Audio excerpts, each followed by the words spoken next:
Right, welcome guys to the Slowpoke. Well, continuing our Darkness Ablaze deck profiles and coverage, and today I've got for you a Houndoom Volkner deck list, okay? Houndoom's one of those Pokemon, it's a nice easy 2-prize that's doing 200 very easily, supplement that damage output with Volkner and other stuff, Heatran, Spikemuth and Giant Bombs, and let me tell you, it actually adds up super fast. I'll shut up now though, let's get to the list.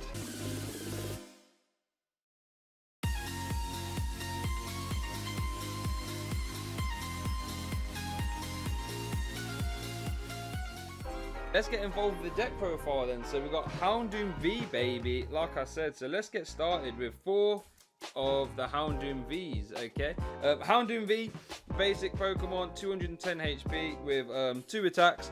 First attack is Searing Flame, does 20 damage, and your opponent's active Pokemon is now burnt. You know, for a bit of turn 1 pressure, it's not too bad.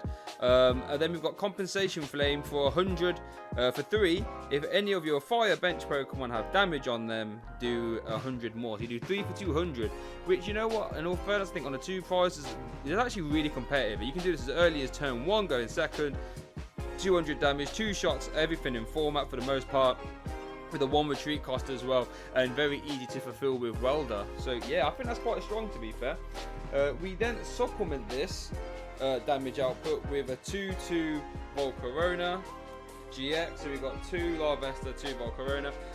And what Volkner does is a stage 1 GX Pokemon, 210 HP with 2 attacks. First attack 3 for 160, and you put 2 fire energy attached to this Pokemon back into your opponent's into your hand, I should say.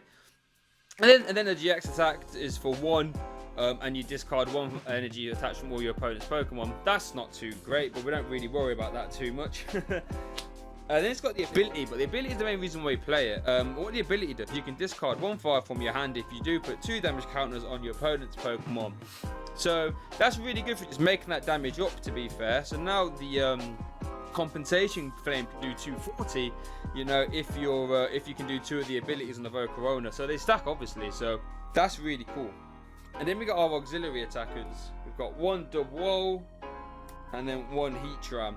We all know what Heatran does by now. You know, when you bench him, if you was to move him to the active, you can get all the fire energies in play, any number, and then you do hot burn for 1 fire, you do 50 times the amount of fire energy you've got attached to you. Super strong.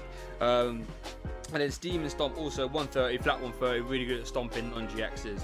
And then you got Dubwool for a super late game, 210 HP basic Pokemon with an ability Soft Wall. This Pokemon takes 30 less damage from attacks after applying weakness and resistance. So he's effectively got 240 HP. And then his attack for 3 colorless energy, Revenge Blast, 120 plus 30 for each prize card your opponent's taken. So, you know, he's going to be our late game option to start hitting silly numbers, really, Revenge Blast. And since we can fulfill it in a turn as well, he's super strong late game. We then play 2 Dedenne and 1 Eldegoss. Dedenne obviously lets us draw up till we have 6, discard a hand, draw 6. Always nice, you know, if we haven't found Welders, now we have. And then Eldegoss also lets us get back Welders that we potentially might have discarded. So yeah, let's get on to the trainers. We kick it off with, obviously, 4 Welder. I mean, we have to play 4 Welder. We're a fire energy attacking deck.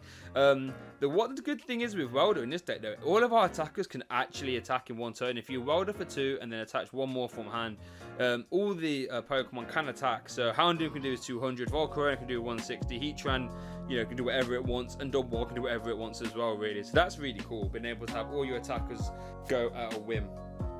Then we play 2 Boss's Orders for our Gust. Now, you could play a Ninetales line in here if you wanted, but I think between Ninetales and Volkner, you're having to see a lot of energy for them all to be useful. And I think Volkner as a mass fixer is a bit more stronger in this format than potentially having the reliable Gust with Ninetales. I could be wrong. If you want to play a Ninetales, that's fine. You can even take out the Volkner and just go down Ninetales route, or vice versa. I've stuck with just Volkner for now, though.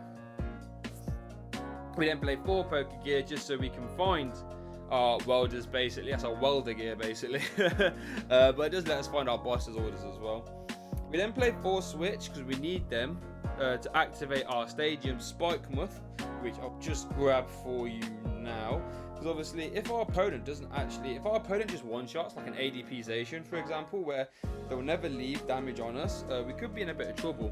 So we actually play 3 of the new Spikemuth stage, and what this does is whenever your active switches, for whatever reason, for threats from the trainers or anything like this, it takes 2 damage counters, whichever one moves. So let's say I had Houndoom in the active and I switched him to the bench, he now has 2 damage counters on. So with our 4 switches now, this is how if our opponent's playing, you know, smart and they don't want to damage us, our Spikemuth will damage for us. Almost reminds me of having Potown in Dragapult. That's what it reminds me of. We then play 4 quick balls just because we're pretty much an all basic deck outside of our Corona, so we want to play 4 quick balls so we can get our Pokemon set up. 4 Acrobikes, we need to see our welders, we need to get energy enhancers to fulfill our welders, so Acrobikes let us do that. 3 Cherish Ball. This is going to help us have super reliable DNA search, which is always well and good. It also lets us find our Heatran in a pinch. It also lets us find our Volcaronas. So Cherish Balls get a lot of good value out of this. We play 3 of those. And then we play 3 Giant Bomb, and this is where Houndoom can start getting to silly numbers. So let's say we hit our opponent for 200, okay? Let's say a Guardian VMAX. No, that's a bad example because Guardian VMAX actually heals. Let's say any Pokemon with 320, right? What's that? Dragapult, right? So Dragapult, we hit Dragapult for 200. And if they then hit us for a giant, again that's a bad example because Dragapult won't pop a giant bomb. But either way, any Pokemon, they pop a giant bomb, right? So we hit them for 200, they hit us for a giant bomb. They now have 300 damage, and they knock us out, right?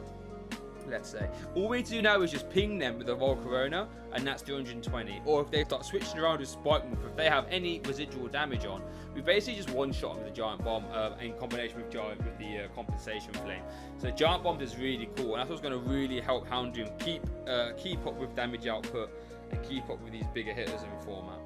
3 Fire Crystals, because we need them, because we're going to be throwing energy around with Volcaronas, we're going to be throwing energy around with Ninetales if we play it. So Fire Crystals just let us get them back and satisfy our welders in the late game. And then 13 basic fires, I'd like to say. 1, 2, 3, 4, 5, 6, 7, 8, 9, 10, 11, 12, 13. Excuse me for that nice messy there, but that's 13 fire energy, okay? Just to round up. Hang on, let me do this. This will be a lot tidier. I know what you YouTubers are like when they think to be nice and tidy. So if you're gonna grab your screenshot, here you go.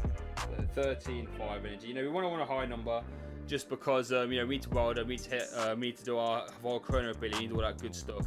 So yeah, I think 13 is a good number that I've settled on. So yeah, let me know what you think of the list, guys. I actually think Houndoom's really strong. I have some gameplay of it uploaded soon against Gardevoir VMAX. But thanks for watching, and I'll see you next time.